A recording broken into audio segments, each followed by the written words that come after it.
హరే కృష్ణ. శిల భక్తి సిద్ధాంత సరస్వతి గోస్వామి ఠాకూర్ గురించి ఈ వీడియోలో తెలుసుకుందామండి. పరిచయం, జీవిత విశేషాలు, నిత్య దినచర్యలు, ముఖ్యమైన విజయాలు, ఆయన ప్రత్యేకత, ప్రధాన బోధనలు, వీటి గురించి ఈ వీడియోలో తెలుసుకుందామండి. Hare Krishna. Welcome to devotee diaries Telugu. Srila భక్తి సిద్ధాంత సరస్వతి గోస్వామి ఠాకూర్ గౌడీయ వైష్ణవ సాంప్రదాయంలో ఒక గొప్ప ఆధ్యాత్మిక గురువు మరియు సంస్కర్త. ఆయన అంతర్జాతీయ కృష్ణ చైతన్య సంఘం వ్యవస్థాపకులైన శ్రీ ఏజీ భక్తివేదాంత స్వామి ప్రభుపాదుల వారికి ఆధ్యాత్మిక గురువు.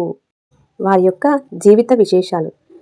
ఆయన 1874లో ఒడిస్సాలోని పూరిలో జన్మించారు. ఆయన తండ్రి ప్రముఖ భక్త కవి మరియు సంస్కర్త అయిన శ్రీల భక్తి వినోద ఠాకూర్. పాండిత్యం. చిన్నతనం నుండే ఆయనకు గణితం, జ్యోతిష్యం మరియు సంస్కృతంలో అసాధారణమైన ప్రజ్ఞ ఉండేది. అందుకే ఆయనకు సిద్ధాంత సరస్వతి అనే బిరుదు లభించింది. వైరాగ్యం.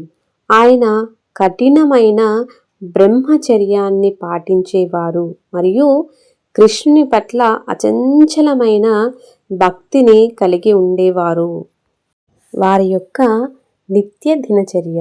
ఆయన ప్రతిరోజు తెల్లవారుజామున 3 గంటలకే నిద్రలేచేవారు.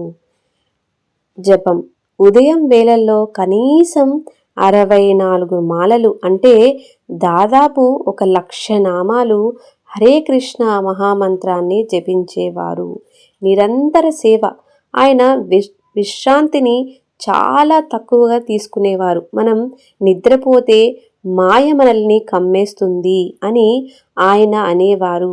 రోజంతా గ్రంథరచన, ఉపన్యాసాలు మరియు మఠం నిర్వహణలో గడిపేవారు.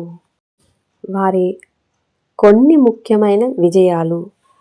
గౌడీయ మఠం స్థాపన. గౌడీయ మఠం స్థాపన. ఆయన భారతదేశం అంతటా దాదాపు 64 గౌడీయ మఠాలను స్థాపించి చైతన్య మహాప్రభువుల బోధనలను ప్రచారం చేశారు. 2 ప్రచురణలు. ఆధ్యాత్మిక జ్ఞానాన్ని పంచడానికి ఆయన ముద్రణా యంత్రాన్ని బృహత్ మృదంగం అని పిలిచేవారు. అంటే మృదంగం ధ్వని కొంత దూరమే వినపడుతుంది, కానీ పుస్తకాల ద్వారా జ్ఞానం ప్రపంచమంతా వ్యాపిస్తుందని ఆయన నమ్మకం. 3 సింహ గురువు. ఆయన రాజీ లేని రీతిలో మాయావాదాన్ని మరియు భక్తి పేరుతో సాగే అపచారాలను ఖండించేవారు. అందుకే ఆయనను సింహ గురువు అని పిలుస్తారు. ఆయన యొక్క ప్రత్యేకత. బృహత్ మృదంగం. ఆయన ముద్రణ యంత్రాలను బృహత్ మృదంగం అని పిలుస్తారని చెప్పుకున్నాం కదండి. దీని వెనుక ఉన్న లోతైన అర్థం ఏంటంటే, ఒక మృదంగం వాయిస్తే ఒక వీధిలో ఉన్న వారికే వినిపిస్తుంది, కానీ పుస్తకాలు ముద్రించి పంపిణీ చేస్తే అవి ఖండాంతరాలను దాటి కాలంతో సంబంధం లేకుండా తరతరాలకు జ్ఞానాన్ని అందిస్తాయి. అందుకే ఆయన పుస్తక ప్రచురణకు అంత ప్రాధాన్యత ఇచ్చారు. వారి యొక్క ప్రధాన బోధనలు. 1 జీవులందరికీ పరమాత్మ అయిన శ్రీకృష్ణుడికి సేవ చేయడమే పరమావధి. 2 భక్తి అనేది కేవలం భావోద్వేగం కాదు, అది ఒక శాస్త్రం.